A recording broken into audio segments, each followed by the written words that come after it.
Have you ever noticed how utterly exhausting it is to learn something new? Oh, absolutely. It's completely draining. Right. Think about the last time you tried to pick up a complex skill. Maybe it was, a new programming language or a musical instrument. Right. Or perhaps an actual spoken language. Which is always a massive It undertaking. really is. And if you are anything like the rest of us, you probably associate that entire process with a kind of low-level persistent panic. Yeah, that anxiety is so real. You imagine yourself hunched over a desk late at night, surrounded by messy notes. You're staring at flashcards until your eyes blur. Drinking way too much coffee. Exactly. Chugging coffee and feeling this constant, overwhelming pressure to just memorize everything. It feels like a battle, honestly. It feels like hard work. Because culturally, we're deeply conditioned to believe that it has to be hard work. We really are. We think that if we aren't stressed out, if we aren't pushing our cognitive limits to the absolute brink, then we aren't actually learning. Right, like we treat our brains like muscles that only grow if we tear them down first. Yes. But I want you to consider a completely different paradigm today. What if that entire approach is, fundamentally backward? Oh, this is the fascinating. Well, what if the key to unlocking true mastery isn't about grinding harder, but actually about doing the exact opposite? It's a radical shift in perspective, really. Yeah. To completely divorce the concept of learning from the concept of struggle. And that shift is the foundation of the material we are unpacking today. We are stepping entirely away from the traditional rigid classroom model for this one. We really are. We have a transcript from a highly unusual audio masterclass. It's billed as an advanced English fluency lesson led by 2 instructors. But if you look closely at the methodology, it is not designed for active, stressful studying at all. Not even a little bit. In fact, it explicitly instructs the learner to lie down, close their eyes, and perhaps even fall asleep while the audio plays. Which sounds completely wild when you first hear it. Learn while you sleep. I mean, it sounds like an infomercial from the 1990s. It does have that kind of retro, too good to be true vibe at first glance. Yeah, but as we dug into the source material, it became clear that this isn't just some gimmick. Not at all. There is an incredibly sophisticated, scientifically grounded methodology hiding inside this relaxing audio. And that brings us to our mission for this deep dive. We are going to completely deconstruct this unique journey. We're going to uncover exactly how this material trains the brain without relying on what we consider, hard study. Right. We're going to look at the specific, seemingly ordinary scenarios it uses. We'll examine the highly curated vocabulary it selects and the psychological affirmations it weaves in to build fluency.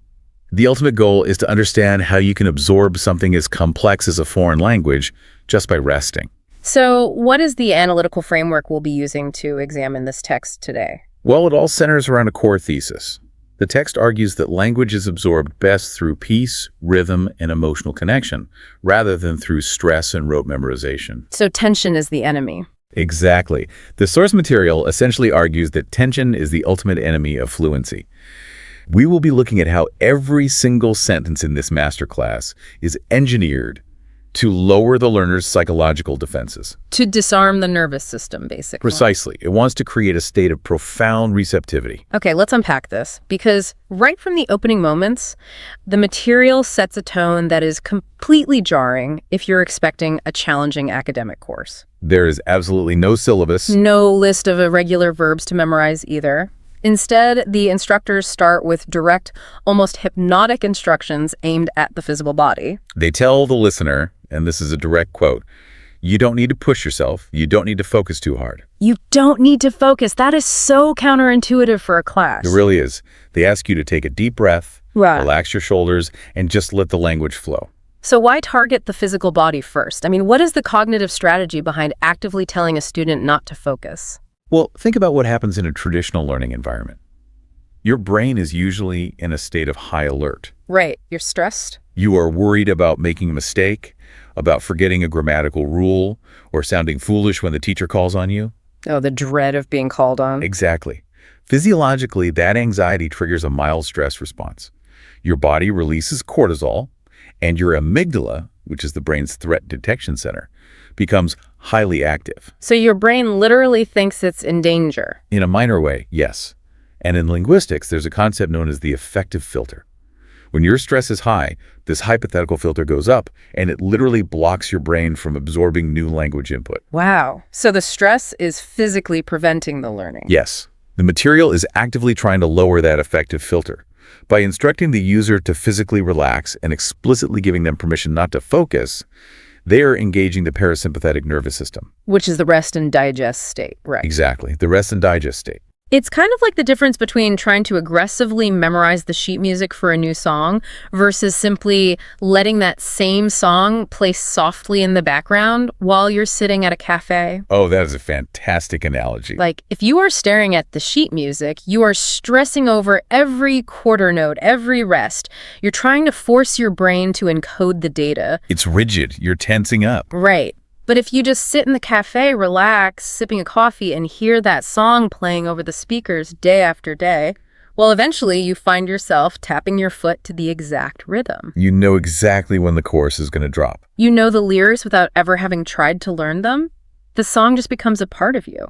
That cafe analogy beautifully captures the distinction the source draws between learning from grammar books and learning from the rhythm of real life. Grammar books are the sheet music. Exactly. A grammar book represents language as a mathematical formula. Subject plus verb plus object equals a correct sentence. Which is so dry. It is. It focuses entirely on the mechanics, the skeleton of the language. But real fluency isn't about knowing the skeletal rules. It's about automaticity. Right, because when you are speaking in your native language, you aren't mentally flipping through a textbook to construct your next sentence. You are simply responding to the rhythm of the interaction. I'd argue it goes even further than that, honestly. Grammar books strip language of its context entirely. They present words as isolated data points in a vacuum. But language never exists in a vacuum. It exists in quiet streets, in busy offices, in cozy cafes. It's embedded in the environment. Yes.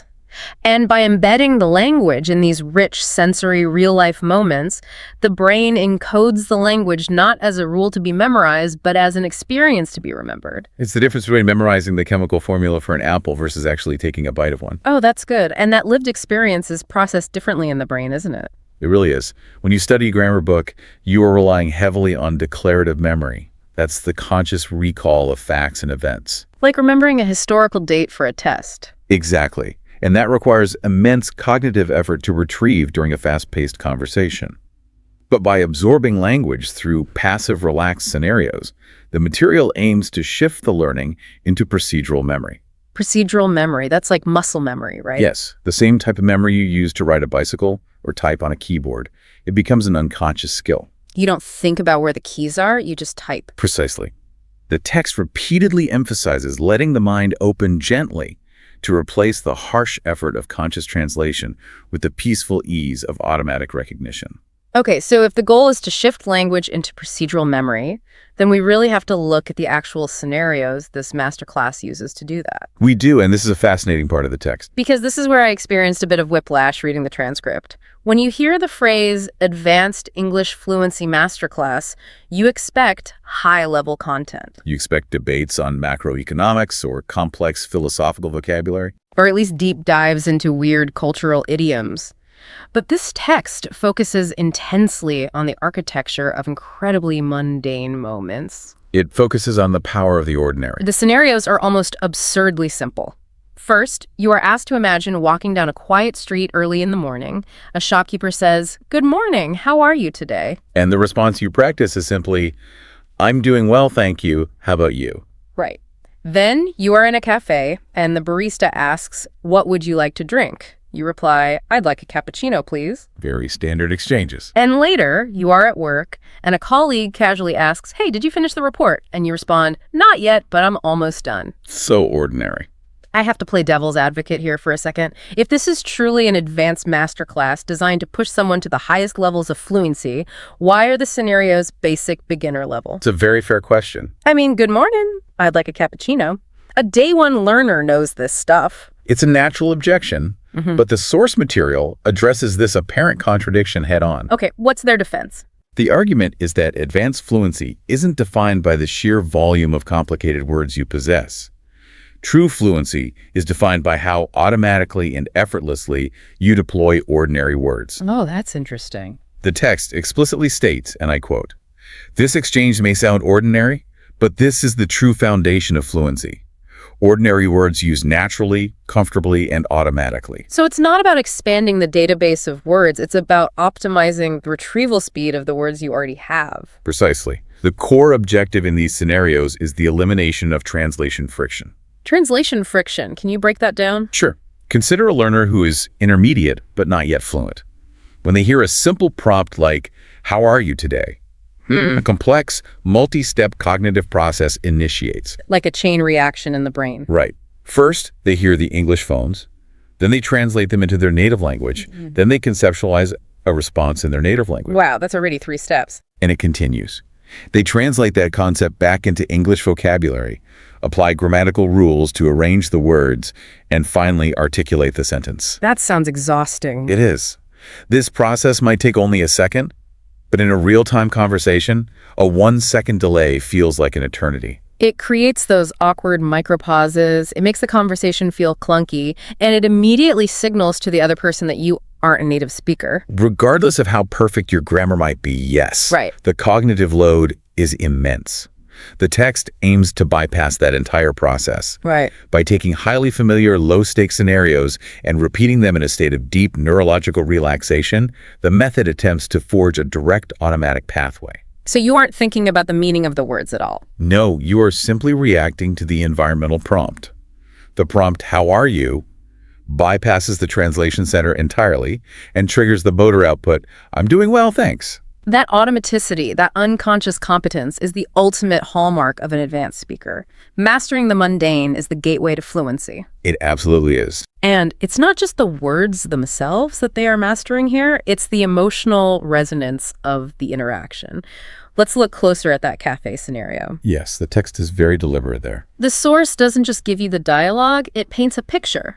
It describes the smell of coffee filling the air, soft music playing in the background. Setting the sensory stage. Exactly. And the barista doesn't just ask you what you want. The text says, she asks warmly, "What would you like to drink?" And you ask for a cappuccino.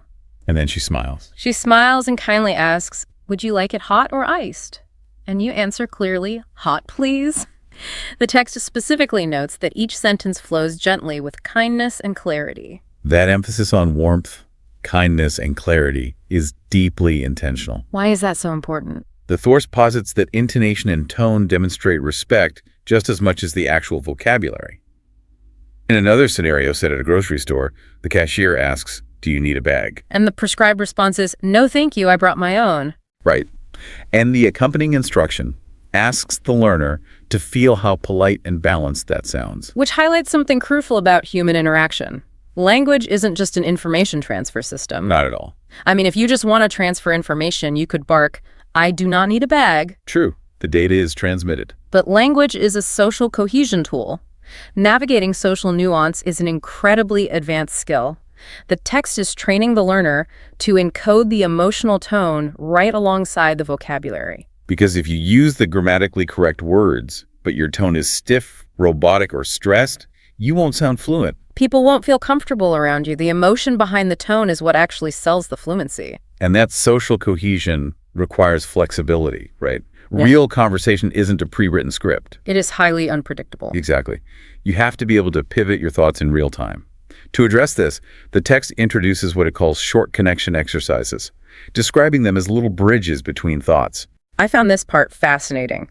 They set up a scenario where a friend asks, "What are you doing this weekend?" A very common question.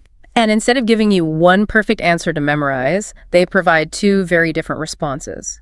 One is definitive, "I am planning to meet some friends." Okay. The other is hesitant and open-ended, "I might just stay home and relax."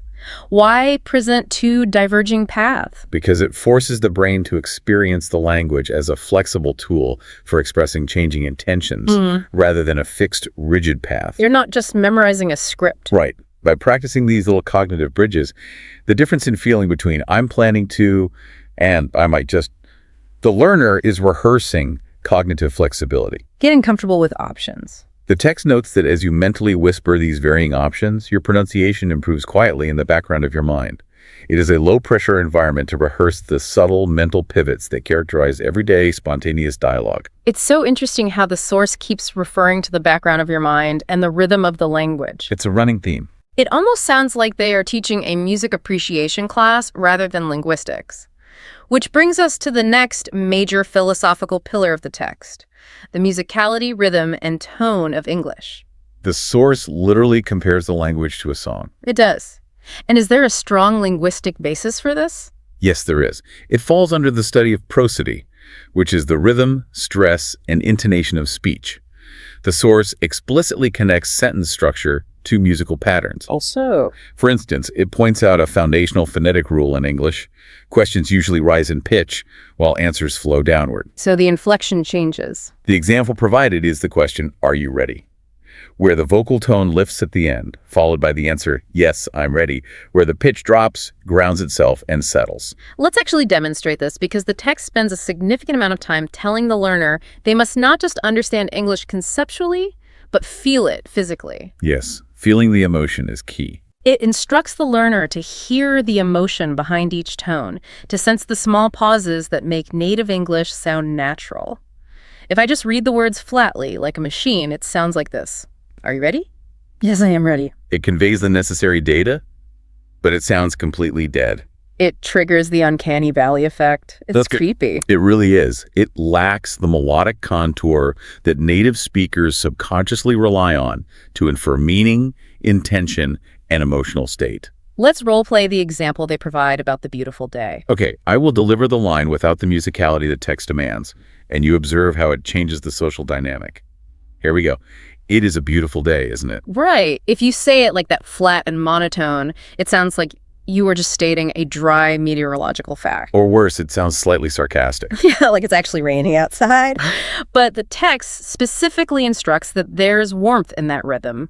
It asks the learner to repeat it slowly in their thoughts, deliberately capturing that warmth. So it shouldn't be a statement. No, it should sound like a genuine invitation for human connection. It's a beautiful day, isn't it?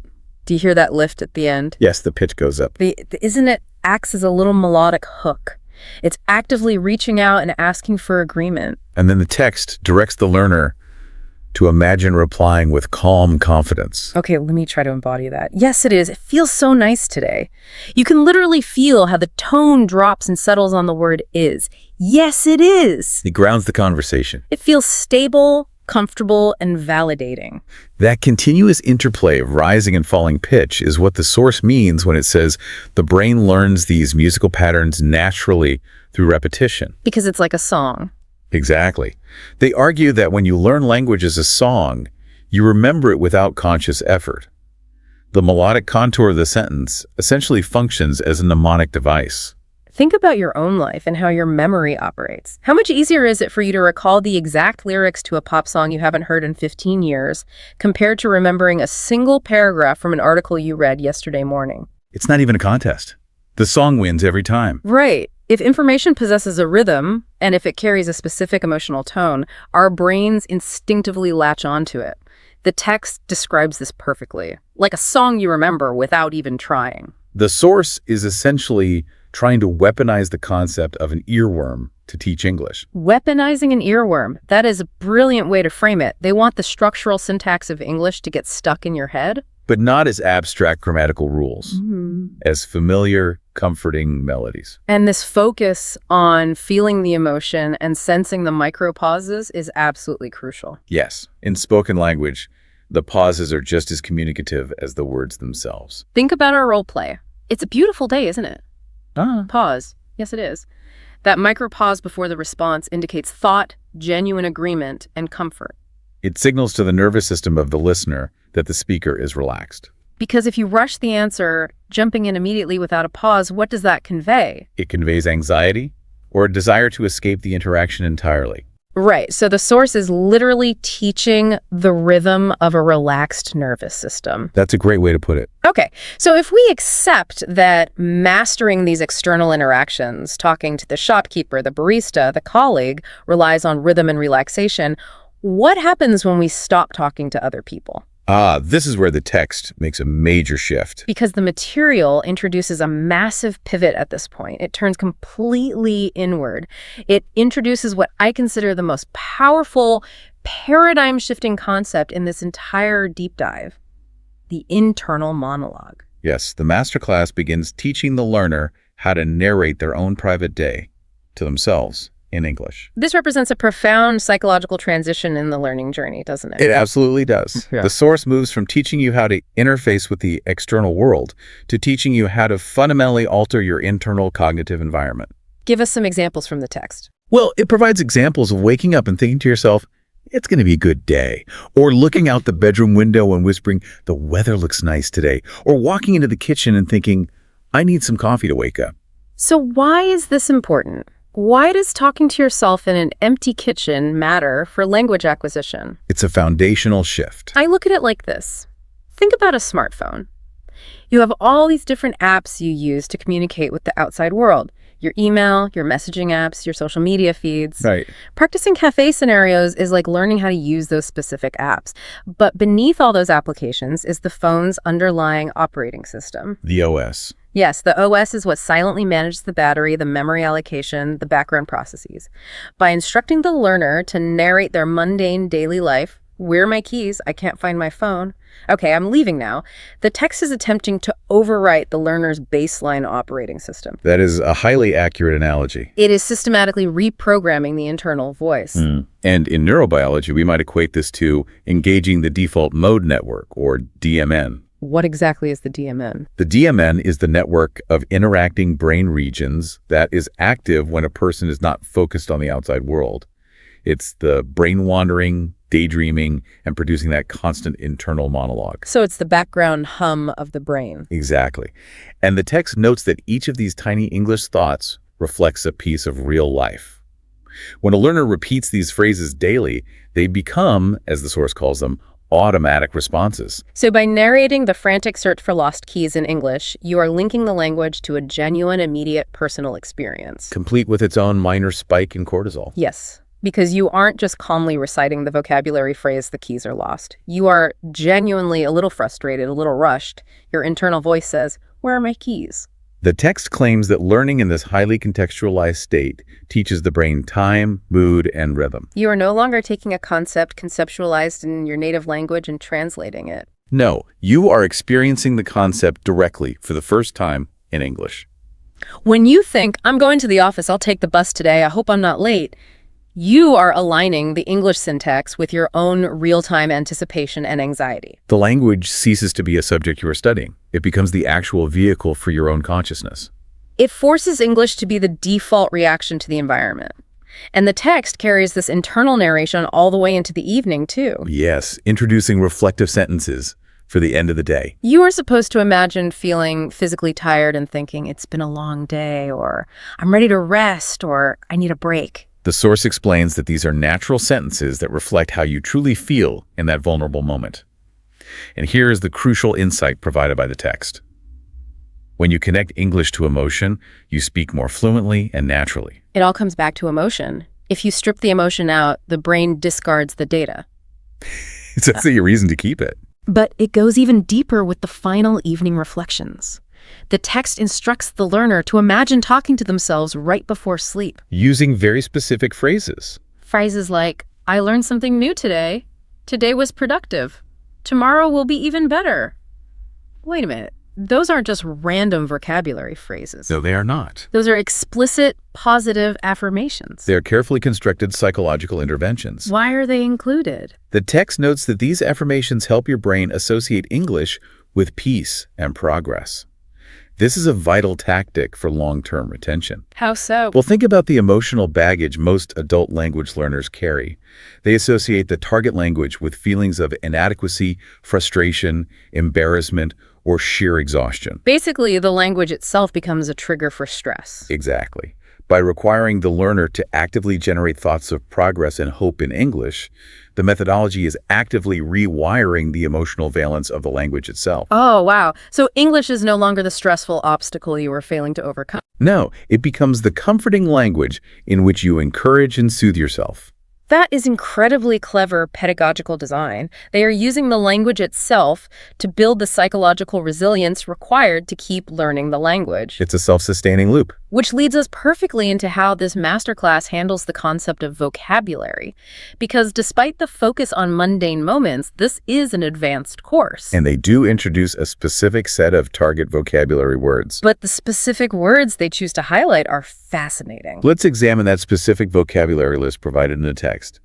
The words are relax, focus, prepare, decide, confident. I have to pause and point out the absolute brilliance of this meta layer. Look at that list again. Relax, focus, prepare, decide, confident. They aren't random? Not at all. These aren't just random verbs and adjectives pulled from a hat. They aren't categorical lists like types of fruit or business terminology. No. These words represent the exact emotional states and mental actions required to succeed in this very learning journey. It is a masterclass in metacognition.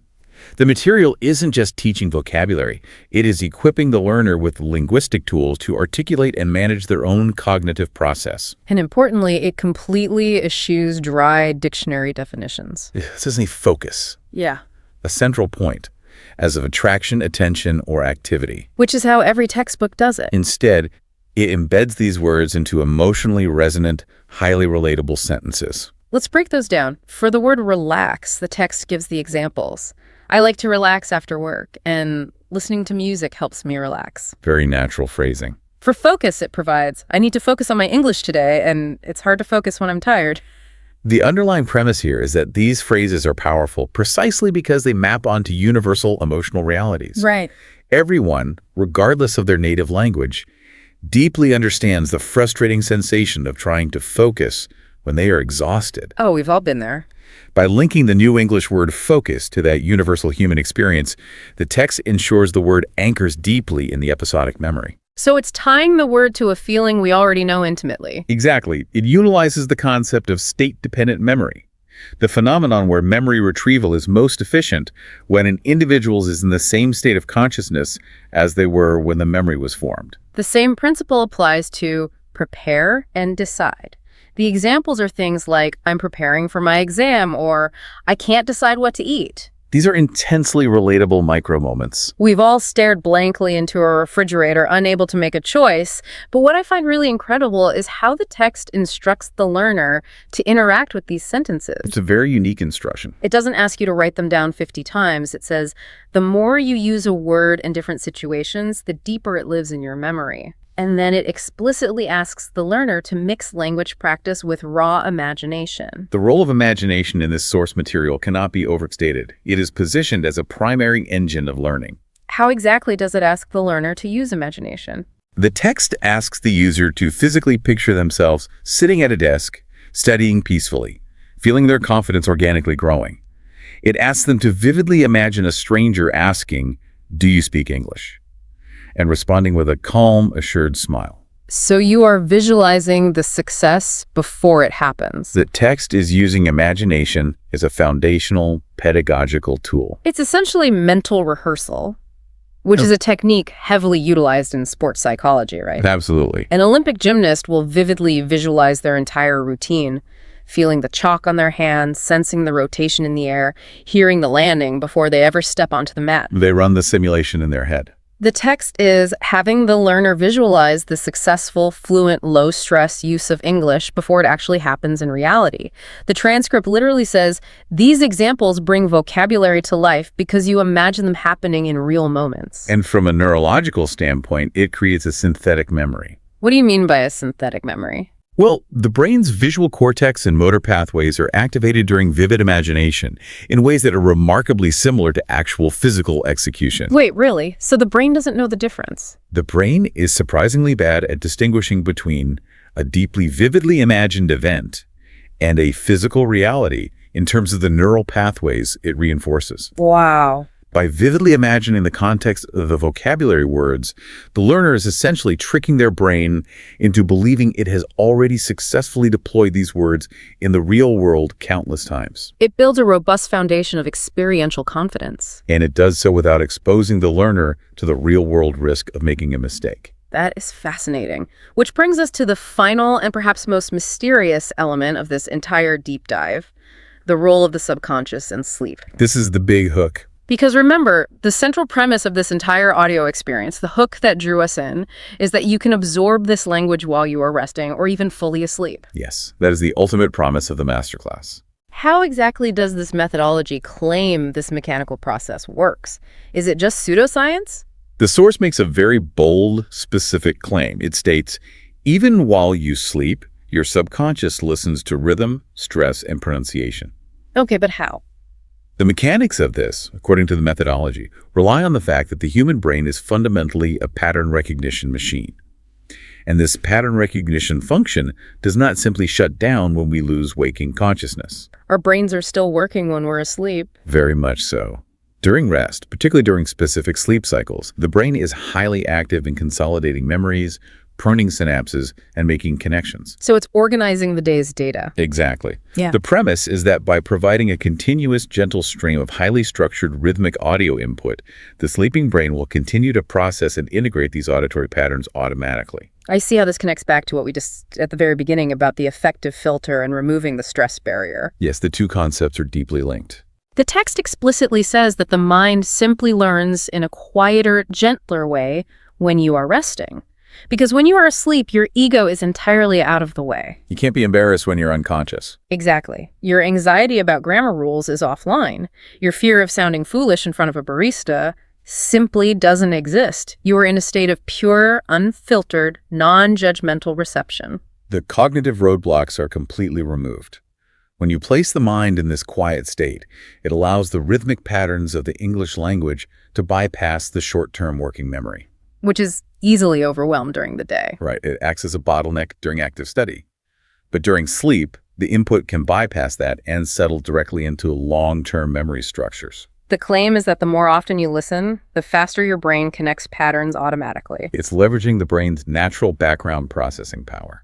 I want to highlight a visual metaphor the text uses to describe this process because I think it's one of the most stunning and helpful ways I've ever heard learning described. It is a beautiful image. It asks the listener to imagine each phrase they hear becoming brighter in their mind, like small lights turning on in a dark room. It is a highly evocative image, and it serves a very specific psychological purpose within the framework of the lesson. Let's explore that dark room for a second. Imagine you are standing in a pitch-black space. Okay, I'm there. That is exactly what trying to navigate a new language feels like at the beginning. You're fumbling around in the dark, you can't see the shapes of the sentences. You bump into grammar mistakes. You get lost mid-thought. It is confusing, disorienting, and, well, a little scary. But the text proposes that every time you hear and gently repeat a phrase, "Good morning, hot please, where are my keys?" it's like flicking on a tiny switch. A single small bulb glows. And notice how the text defines what those individual lights represent. It says, each light represents a new English habit, a way to respond, a tone to use, a phrase to remember without effort. The key phrase there is without effort. Right, because once a light is on, you can see that part of the room clearly. You don't have to struggle to navigate that specific corner anymore. The text promises, over time, all those lights connect and fill your mind with confident fluency. It's an incredibly empowering metaphor because it fundamentally shifts the visualization of the learning process. You aren't building a heavy, exhausting brick wall carrying one heavy grammar rule at a time. No, you are simply illuminating a space that already exists within your mind. And what powers this illumination? According to the text, it is heavily fueled by the affirmations woven throughout the sleep portion of the lesson. Yes, the affirmations return in the sleep cycle. As the learner drifts off, they hear phrases like, "I'm learning English every day, I'm becoming more fluent, I'm improving step by step." And again, these are not designed as vocabulary practice. As the text states, they are vital motivation. They are designed to train your mind to believe in your own growth. And that belief is mechanically important. I was going to ask, why does the brain care if you believe you are learning? Because belief dictates the allocation of neurological resources. The brain is incredibly efficient. Meaning it doesn't want to waste energy. Exactly. If your subconscious fundamentally believes that achieving English fluency is impossible, that you are simply bad at languages, Your brain will not dedicate the immense metabolic energy required to forge new, complex neural pathways. It will actively resist the learning process to conserve energy. Yes. By repeating these positive affirmations in a state of deep relaxation or sleep, the methodology attempts to bypass the conscious mind's doubts and insecurities. It's directly programming the subconscious to accept success as an inevitable reality. The text summarizes this beautifully. When you train your brain to link English with comfort instead of stress, you learn faster and remember longer. The affirmations create that vital link. They are the electrical current that keeps those metaphorical lights burning. It is an entirely holistic approach to human cognition. It completely rejects the idea of treating the brain like a hard drive where you just forcefully upload data. It treats the learner as a complete emotional being. Recognizing that their emotional state, their nervous system, and their self-belief dictate their physical ability to absorb and retain information. It is a powerful synthesis of linguistics, psychology, and neuroscience, disguised as a simple relaxation tape.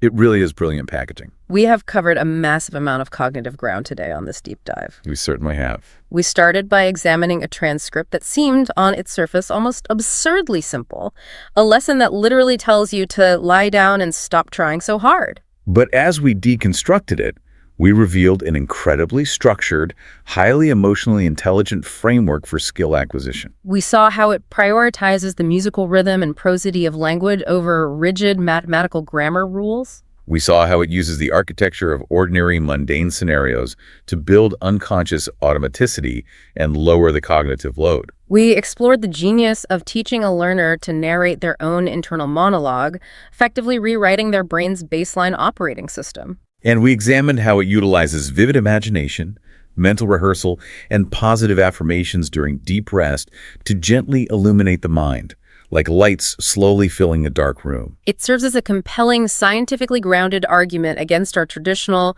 culturally ingrained culture of educational stress. The underlying thesis of this text is profound. When you deliberately train your brain to link a highly complex, challenging task with feelings of comfort, peace, and security, rather than anxiety and intense pressure, your brain naturally optimizes its own learning pathways. You successfully bypass the cognitive roadblocks created by fear and the affective filter, allowing you to learn faster, understand deeper, and remember longer. Think about your own life for a moment. The source material we examined today utilizes this peaceful, subconscious, rhythm-based approach, specifically for the purpose of mastering advanced English. But the implications are much broader. They really are. If the underlying neurological mechanism is true, if we can truly absorb something as incredibly complex, culturally nuanced, and vast as a foreign language, simply by prioritizing peace, emotional resonance, and gentle repetition over stress, hustle, and rote memorization. What else is possible? Exactly. What other seemingly impossible skills or massive challenges could you master in your own life simply by radically changing the emotional environment in which you approach them? That's a great question to reflect on. Thank you for joining us on this deep dive. We'll leave you to think about that. Welcome to the deep dive. You know, usually when we talk about learning a new skill, especially something as incredibly complex as a second language. Right, which is notoriously difficult for adults. Yeah, exactly. There is this, this underlying expectation of precision. Oh, absolutely. It feels almost like engineering, you know? You start with the belief that if you just gather the right raw materials and follow the schematic perfectly, the structure will just stand on its own. It's a very industrial way of looking at human communication, honestly. Yeah. We treat it as something that can be assembled on a conveyor belt. Right. You get your blueprint, which is, your grammar textbook. Your trusty textbook. Yeah. And you measure the wood, which are those endless vocabulary flashcards you flip through on your phone when you're bored. Right. The apps. Yeah, the apps. You memorize the conjugation tables, and the teacher stands at the front of the room, points to a chart on the board, and says, "There it is. Subject, verb, object." That is how you build a sentence.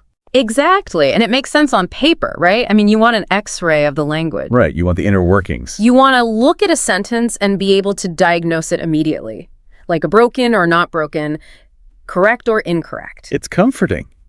It gives you a sense of control. It really does. But then, you step out of the classroom. Reality hits. Yeah. You actually try to speak to a native speaker in the real world. Like maybe you're just trying to order a coffee or ask for directions. Lowest stakes possible, usually. Right. And suddenly that X-ray machine is completely broken. Just entirely useless in that moment. You're looking at this communicative landscape that is murky, fast-paced, and wildly unpredictable. It is the absolute definition of diagnostic muddy water. Muddy waters, yeah. Because human interaction, as much as we might sometimes wish it did, it just doesn't follow a strict, predictable blueprint. No, it really doesn't. A conversation isn't a math equation. It's this collision of moods, contexts, cultural assumptions, and just immediate needs. Right. And when you try to apply a rigid X-ray to a living, breathing social dynamic like that, the tool just fails. And that failure is exactly where we are going today. Yes. Because if you, the listener, have ever felt that overwhelming, deeply frustrating experience of trying to memorize endless lists of rules, Studying for hours and hours. yeah, only to completely freeze up when it is time to actually open your mouth and speak. Which happens to almost everyone, by the way. We are going to look at exactly why that happens, and more importantly, how to bypass it entirely. We have a truly fascinating piece of source material on the table today for this deep dive. We really do. It is an audio transcript designed to teach English, but it reads entirely differently than any textbook or language app you have ever interacted with. It's wild. It features these two voices named Emma and John, and they guide the listener through what I can only describe as an immersive, highly psychological audio experience. That's a great way to put it. It honestly reads almost like a guided meditation. Yeah, there's a real hypnotic quality to the pacing and the word choice. And our mission for this deep dive is to unpack exactly how this source material takes traditional education and completely flips it on its head. Right. Instead of drills, instead of quizzes, instead of that rigid X-ray approach we were just talking about. It makes a radical argument. Very radical. It posits that you acquire language through deep relaxation, imagination, and emotional resonance. Which is such a departure from the norm.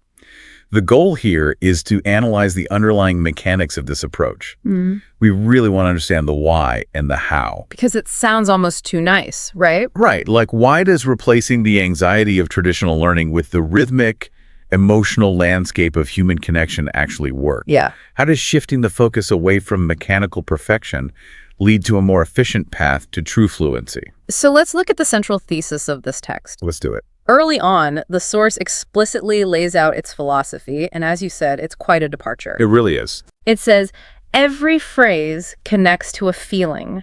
Every word connects to an image. That's how language grows through rhythm, emotion, and imagination. It's beautiful. And then it makes this incredibly bold claim. It says, the magic of English is not only in big words or complicated grammar, it's in the natural flow of human emotion. So it's placing the emotional payload of the communication far above the structural integrity of the sentence itself. Okay, but I have to stop and push back on this for a second. Sure, play devil's advocate. Yeah, because I'm putting myself in the shoes of a traditional educator right now. I can hear the linguists yelling already. Right. Like, how can you possibly learn a language without focusing on the grammar first? It goes against everything we're taught. If we go back to that engineering metaphor, isn't this exactly like trying to build a house without measuring the wood? Yeah, that's the classic argument. Don't you absolutely need that structural integrity first? Otherwise, the whole thing just collapses when you try to use it. That is exactly the pushback you would get from a classical linguistics department. Right. The argument is always that grammar is the skeleton, and without it, you just have a formless pile of vocabulary. Exactly. A pile of words doesn't mean anything. But if we analyze how the text answers that critique, it proposes a completely different foundation. Okay, what is it? It argues that caring, smiling, sharing stories is the actual foundation of language. Wow. It's essentially arguing that the wood of the house isn't the grammar at all. The wood is the human intent to connect. That's a huge shift. So it's arguing that the desire to be understood and to understand someone else is actually what holds the language together. Yes. Not the grammatical rules. Exactly. And to understand why this is so critical, we really need to look at what happens in the brain of a typical adult language learner. Okay, let's get into the biology of it. In a traditional setting, a learner is usually operating under a remarkably high degree of baseline stress. I mean, I know I was in high school Spanish. Right. They're worried about conjugating verbs correctly, choosing the right preposition, and quite frankly, they are terrified of sounding foolish or incompetent. Right, because as adults, we are used to being competent in our native language. Exactly. We know how to navigate the world. We know how to express nuance, humor, frustration. And then when you are reduced to the vocabulary of a toddler in a new language, It's humiliating. yeah, there is a massive hit to your ego. Absolutely. And that ego threat creates a very real biological response. It's not just in your head. Well, it is in your head, but chemically. Yeah. That anxiety triggers the release of cortisol, the stress hormone. So your brain goes into panic mode. The brain perceives a threat. Now, it's not a physical threat, like a tiger chasing you, but a social one. Which our brains treat basically the same way. Yes. And in the field of language acquisition, there is a concept known as the affective filter. The affective filter, okay. You can think of it as an invisible psychological barrier. Like a wall going up. Exactly. When a learner is anxious, self-conscious, or unmotivated, that affective filter goes up. It becomes thick and impenetrable. So wait, even if the teacher is giving you the perfect grammatical explanation, Yep. or you're listening to a crystal clear audio recording, the information literally isn't getting through. It is bouncing right off the filter. Wow. When the amygdala, which is the brain's fear center, is highly active, it diverts resources away from the prefrontal cortex. And the prefrontal cortex is where the learning happens. Exactly. That's where conscious learning and complex cognitive processing take place. So you're basically shut down. Your brain is essentially saying, I am under attack by the threat of public humiliation.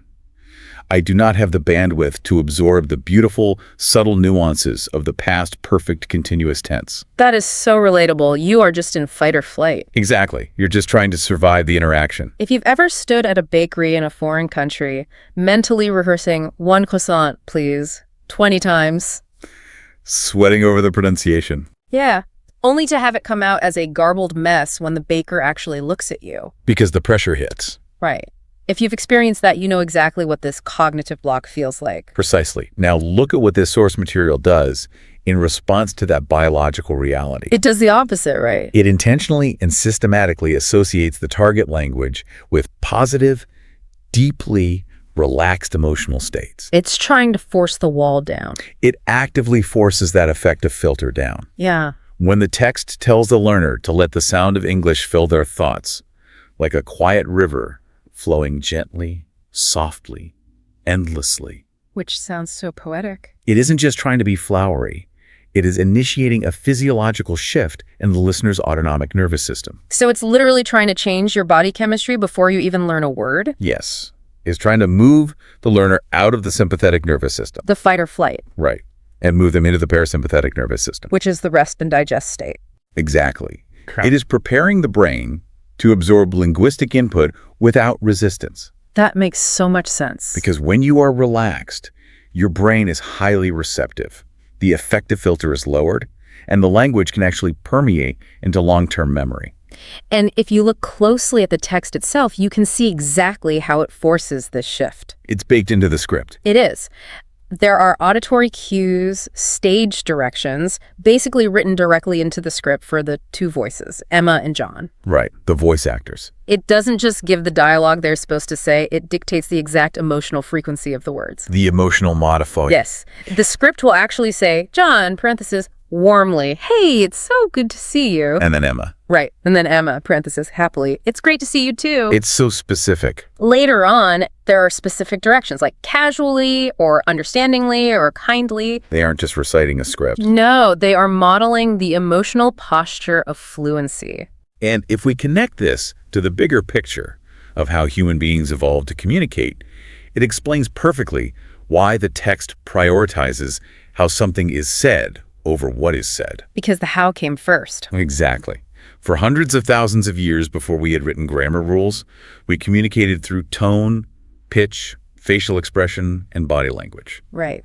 Grunts and points and smiles. The transcript is actually teaching empathy and social awareness as the primary tools for language acquisition. It's going back to our roots. It is operating on the scientifically sound premise that humans are social, emotional creatures first, and logic processing machines second. I want to break down what that actually means for someone trying to learn because it completely changes the metric for success. It really does. If you say a phrase like, I know that feeling, and you use the perfect grammatical structure. Subject, verb, object. All right, every word is correct, but your tone is flat, robotic, and completely detached. Like a machine. Under a traditional model, you might get an A on the test. Because the grammar is flawless. But Under this model, you have completely failed the communication. The other person doesn't feel understood at all. Exactly. You've delivered the data, but you haven't delivered the meaning. Which is the whole point of talking. Right. But if you say it understandingly, exactly as the text instructs. Maybe with a sigh. Yeah, maybe with a genuine sigh of empathy, maybe softening your voice. Yeah. You have achieved actual fluency in that moment, even if you accidentally use the wrong verb tense or, mispronounce a vowel. Because the connection is made. The connection is made, that's it. The text forces the learner to link the vocabulary directly to the emotional state. And that is a massive paradigm shift. It really is.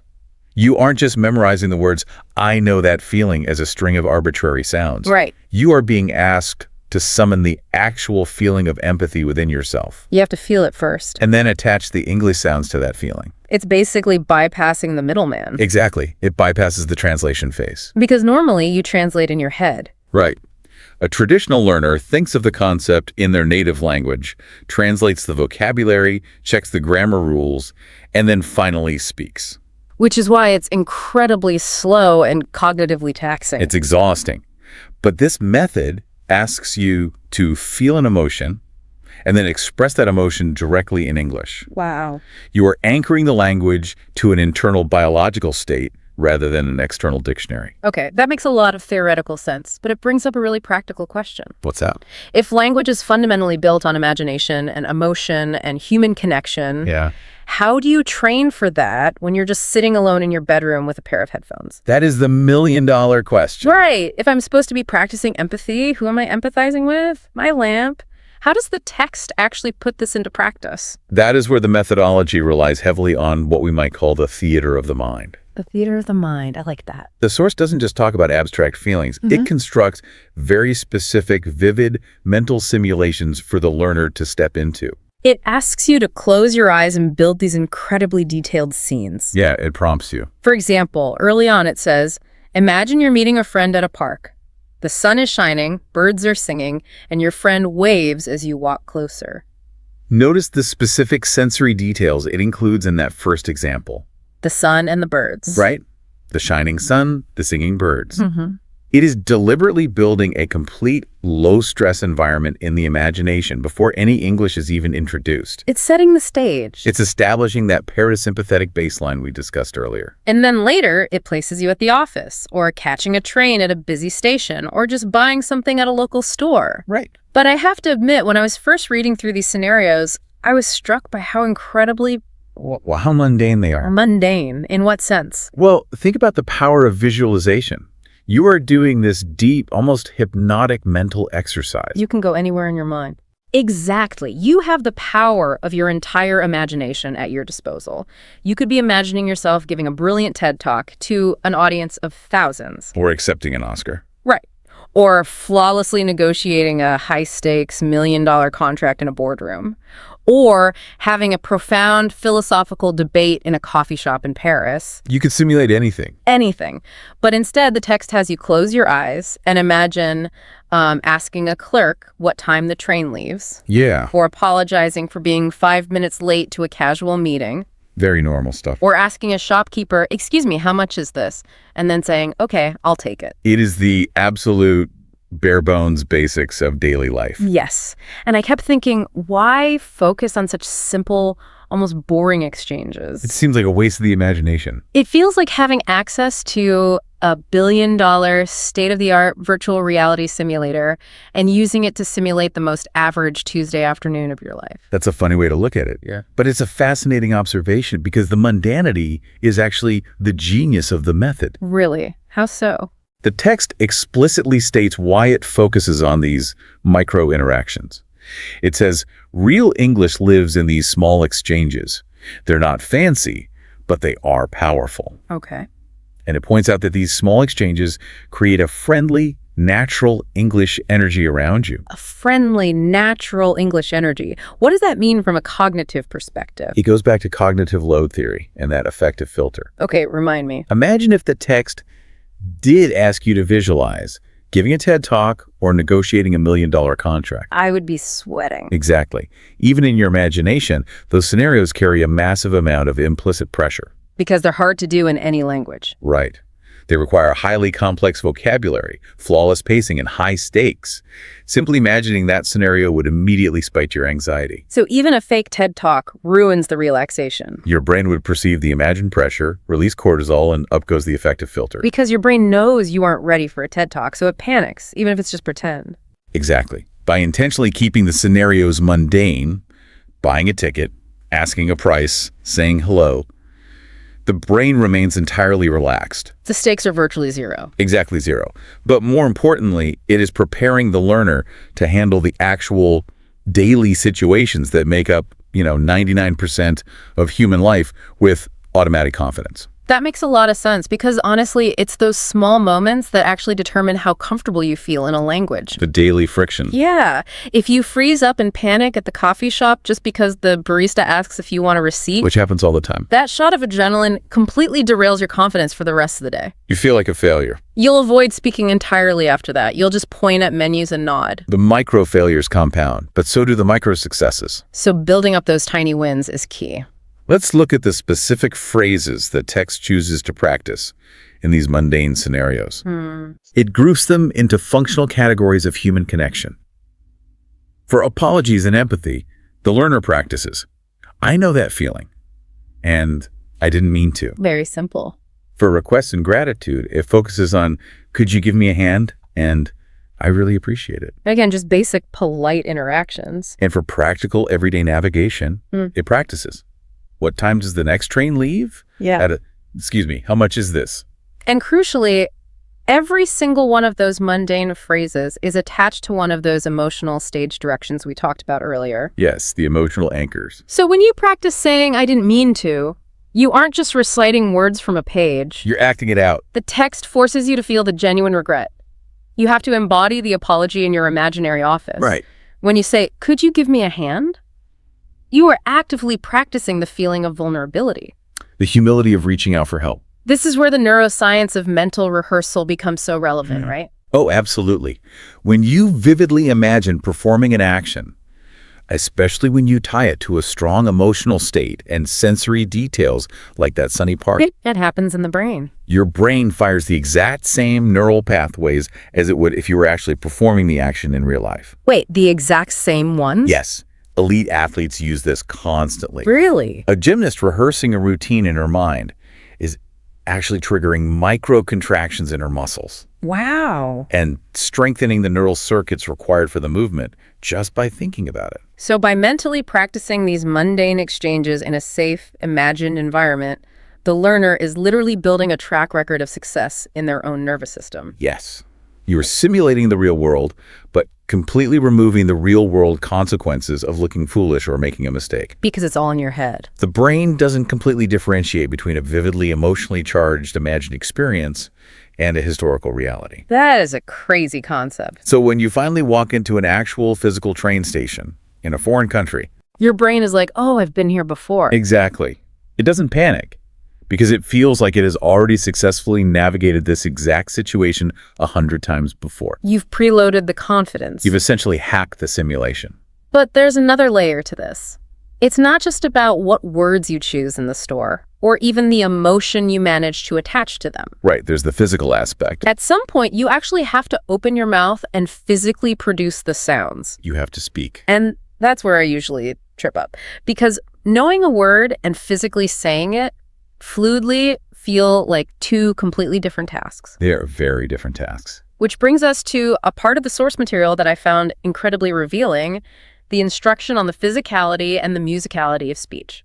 This is an absolutely crucial layer to the methodology, and it's one that traditional education almost entirely ignores. They just don't teach it. We tend to think of fluency purely as a mental exercise, a matter of having a large enough database of words in our head. Like a dictionary. But speaking a language is a profound physical adaptation. The text highlights this beautifully. It gives this specific instruction. English has this musical rhythm. It's not just about words, it's about melody. Melody. And then it gets incredibly granular. It tells the learner to notice the rise and fall of tone using a very simple example phrase. Which phase? It's nice to meet you. It explicitly points out that the voice goes up slightly at the word nice and then falls gently at the word you. It is introducing the concept of prosody. prosody. What exactly does that encompass? Prosody encompasses the rhythm, the stress, the pitch, and the intonation of speech. Okay. Every single language on Earth has its own unique music, its own acoustic fingerprint. I love that phrase, acoustic fingerprint. The way syllables are timed, the way pitch rises at the end of a question or falls at the end of a statement. These are structural components of the language. They aren't just extra flavor. No, they're core.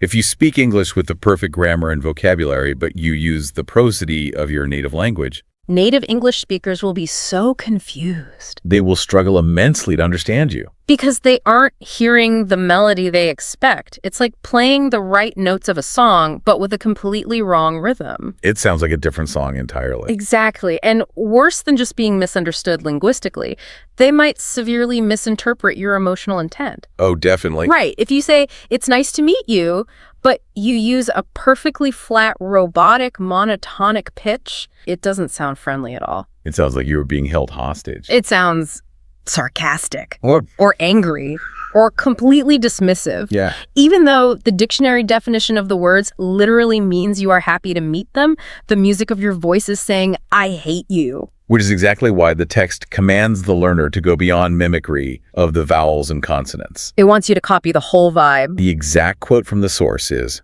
"When you speak, don't just copy the words. Copy the energy, the kindness, the calmness, the tone of care." Wow. That's how native speakers connect not only through meaning, but through feeling.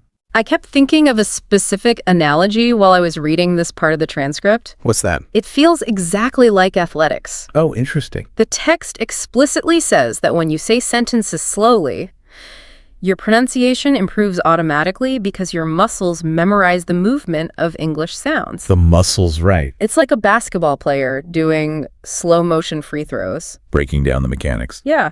They will stand at the line and shoot the ball in extreme slow motion, over and over, not caring if the ball even goes in the hoop. Because the outcome doesn't matter right then. Exactly.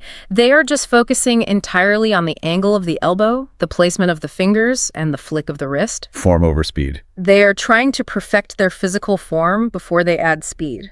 That is a remarkably accurate analogy because speaking a language is fundamentally a highly complex, fine motor skill. We don't usually think of it that way. Think about the biological reality of what is happening when you speak. Your tongue, your lips, your jaw, your vocal cords, your diaphragm. All muscles. These are all muscles. And they have all been trained, literally since the day you were born, to execute the very specific choreographies of your native language. So they have decades of ingrained habits. Deeply ingrained muscle memory. Your articulatory muscles know exactly how to shape themselves to produce a Spanish R or a French U or a Mandarin tone. Without you even thinking about it. When you attempt to learn a new language, you are not just learning new information. You're retraining your body. You are literally asking your facial muscles to learn a completely new physical dance. A new choreography in your mouth. That is so wild to think about. It is. Because I always thought of pronunciation as a hearing problem. A lot of people do. Like if I can just hear the sound perfectly, I'll naturally be able to say it. But you're saying it's a structural, physical habit problem. It is entirely biological. There are English sounds, like the sound, for example. No, the dreaded the. Right. That might require a learner to place their tongue behind or between their teeth in a physical configuration they've literally never executed in their entire adult life. It feels completely unnatural to them. It's a brand new motor pattern. If you try to execute a brand new motor pattern at conversational speed, what happens? You stumble, you completely trip over your own tongue. Your muscles will inevitably default to their old, comfortable habits. So you'll just say a Z or an Ez instead. Exactly. You will substitute the foreign sound with the closest equivalent from your native language. Right. But by slowing it way, way down, exactly as the text insists when it says repeat each one slowly. What does slowing it down do? You are giving your central nervous system the time it needs to build new neural pathways to those articulatory muscles. You have to build the road first. You are bypassing the old habit and carving a new route. Your muscles memorize the movement of English sounds. That makes total sense now. Yeah. So you were sitting there in your imaginary, stress-free, sunny park. You are feeling relaxed, the affective filter is down, and you are just slowly, physically stretching your mouth into the shape of English. Deliberately. You are basically doing linguistic yoga. Linguistic yoga, that's a great way to conceptualize it. You are developing the physical foundation and the emotional tone simultaneously in a state of deep relaxation. And once that physical and emotional foundation is set, the methodology finally moves into practicing specific targeted vocabulary. It does. But as we'll see, the words chosen for this practice aren't random at all. No, they aren't. They're deeply, intentionally psychological. This was another huge realization for me while reading the source. Yeah. When you think of a typical beginner's vocabulary list in a language textbook, it's usually very tangible, concrete nouns. Very basics. You learn the word for apple, Right. train, dog, library, table. Things you can point at? Right. But the specific vocabulary words this source singles out for its deep practice repetition are entirely different. Very different. It focuses intensively on 4 specific words: improve, believe, understand, and remember. Let's analyze that choice. What stands out to you about those 4 specific words compared to a list of standard nouns? Well, for one, they aren't things you can touch or point to in a room. They're not physical objects. No, they're highly abstract. But more than that, they are metacognitive verbs. Yes. They are words about the actual process of learning itself. It's almost like the text is teaching you how to think about what you are doing while you are doing it. It is a brilliant pedagogical strategy. It's very sneaky. It is operating on multiple psychological levels simultaneously. Let's look closely at the exact sentences the text uses to practice these words, because the context reveals the hidden curriculum. Okay, let's start with the word improve. The text has the learner slowly repeat the sentence. This course really helped me improve. And then it adds this fascinating commentary. It tells the listener, these phrases remind you that learning is a beautiful process, slow, steady, and meaningful. So let's break down what is happening there. On the surface, the overt goal is that the learner is acquiring the definition of the English verb improve. Practicing the pronunciation. Right, and seeing how it functions in a sentence. But subconsciously, beneath the surface, they are internalizing a specific framing of their own educational journey. It's managing their expectations. Precisely. It frames learning not as a frantic, stressful race to pass a proficiency test, Which is how most people view it. but as a slow, steady, and meaningful process. By repeating the word improve in a calm state, it actively combats the typical learner frustration of not being fluent instantly. It redefines success as incremental progress. And then it moves to the word believe. The practice sentences it provides are, I believe I can do it, and do you believe in yourself?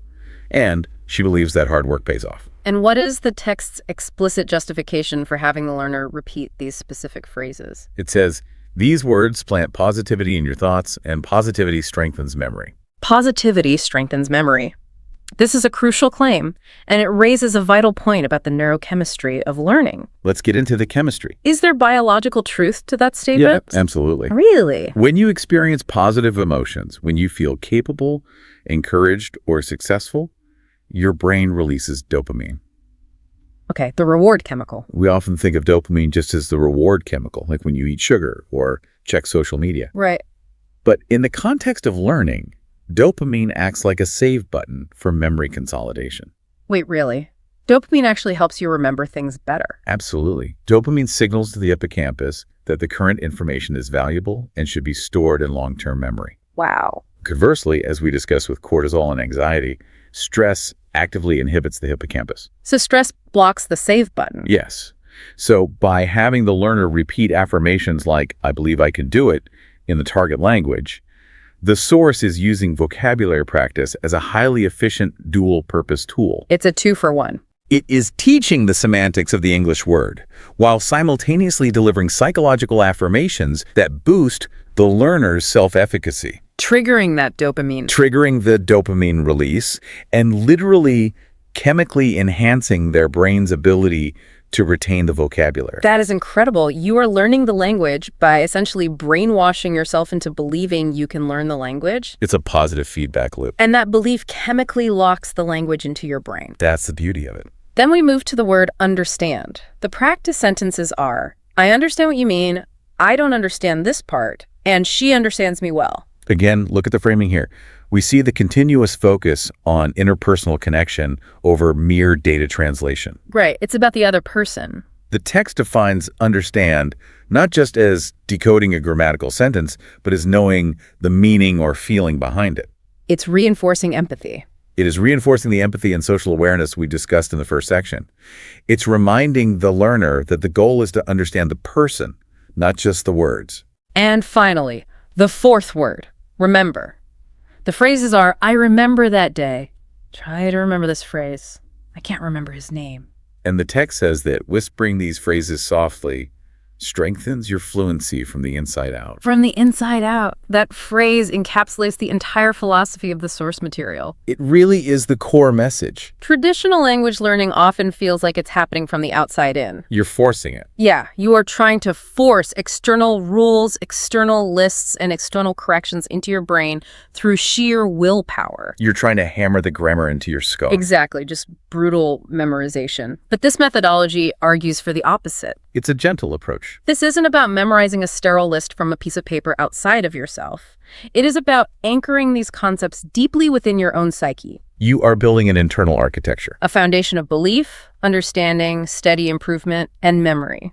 which perfectly sets up the final and honestly the most profound stage of the methodology presented in this text. Oh, this last part is amazing. We are moving from the imagined sunny park through the slow-motion muscle memory of prosody, through the psychological anchoring of metacognitive vocabulary, To the ultimate final goal. the literal rewiring of the inner mind. Yes. The text sets a very specific, intimate scene for this final transition. It moves away from the active daytime scenarios. It does. It shifts the setting entirely. The text says, now imagine it's night, you're lying quietly in bed, your thoughts peaceful. You are completely winding down, You repeat small English sentences in your mind like gentle waves. and the sentences it gives for this nighttime repetition are pure distilled affirmations. They really are. I am calm, I am learning, I am becoming fluent. This is where we see the ultimate goal defined by the source material. The end game. The objective of all this relaxation, the imagination, the linguistic yoga, and the metacognitive repetition is not simply to go into a classroom the next day and score 100% on a written grammar exam. No, the goal is what happens the next morning. Right.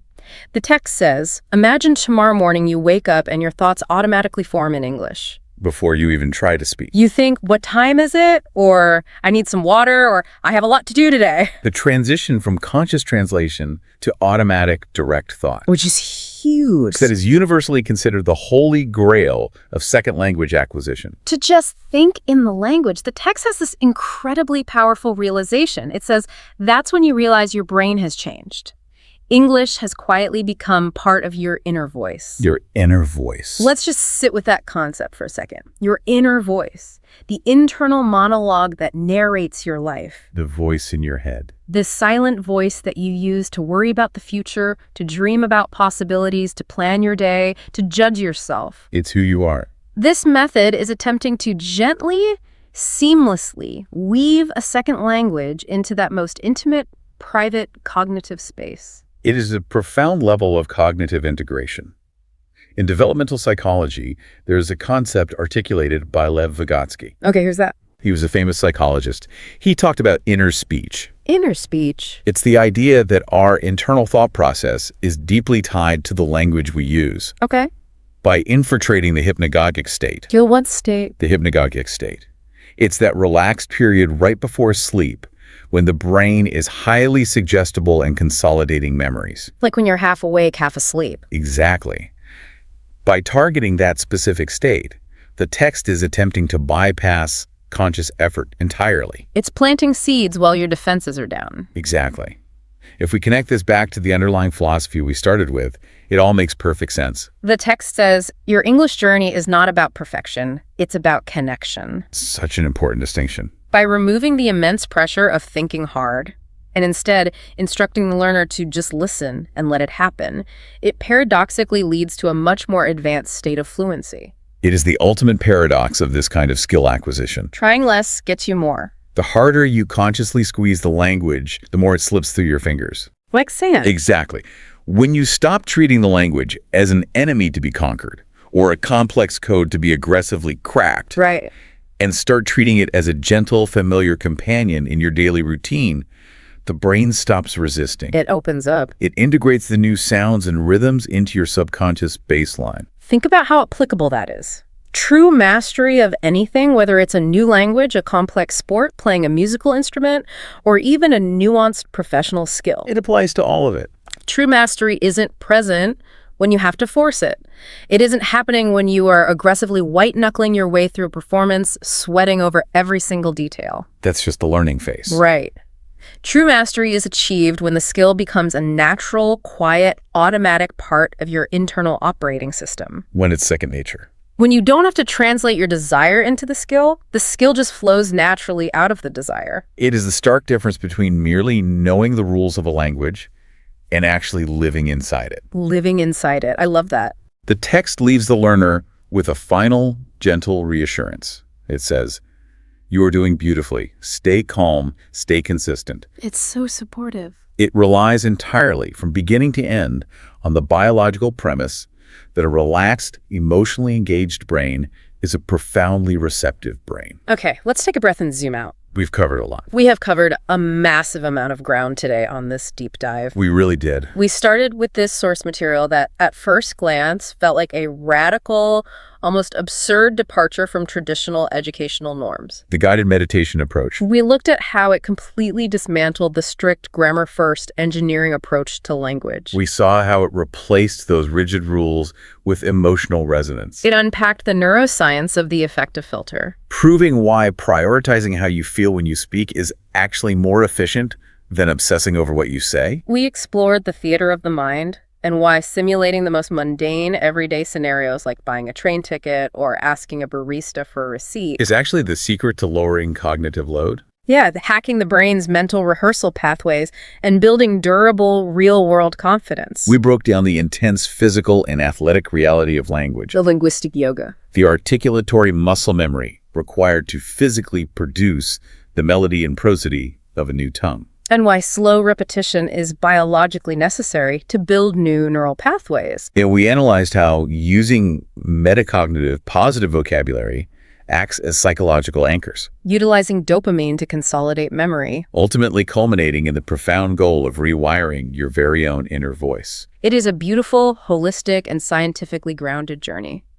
And what is truly remarkable to consider is that this framework, using vivid imagination, maintaining emotional calm, lowering the stakes, and utilizing slow physical repetition. It doesn't just apply to learning English. Not at all. This methodology provides a blueprint for acquiring almost any complex, intimidating skill. Yes. Whether you are trying to learn how to write complex code or learn to play the piano or even just become a more empathetic and active listener in your personal relationships. The underlying principles remain exactly the same. Lower the affective filter. Attach meaningful imagery to emotion. And practice consistently without the paralyzing demand for immediate, flawless perfection. Exactly. So, as we wrap up this deep dive, I want to leave you with something to really mull over. A final thought. We started today talking about that X-ray machine. The deep human desire for everything and learning to be clean, visible, binary, right or wrong. The engineering mindset. But we found that true fluency, true mastery, actually thrives in the murky, unpredictable waters of human emotion and connection. It lives in the melody, not the mechanics. So here is my final question to ponder.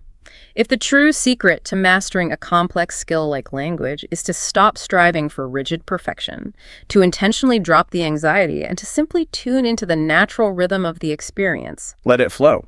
What other difficult areas of your life are you currently making way too complicated simply because you forgot to feel the rhythm? It's a question well worth exploring. Until next time, keep diving deep.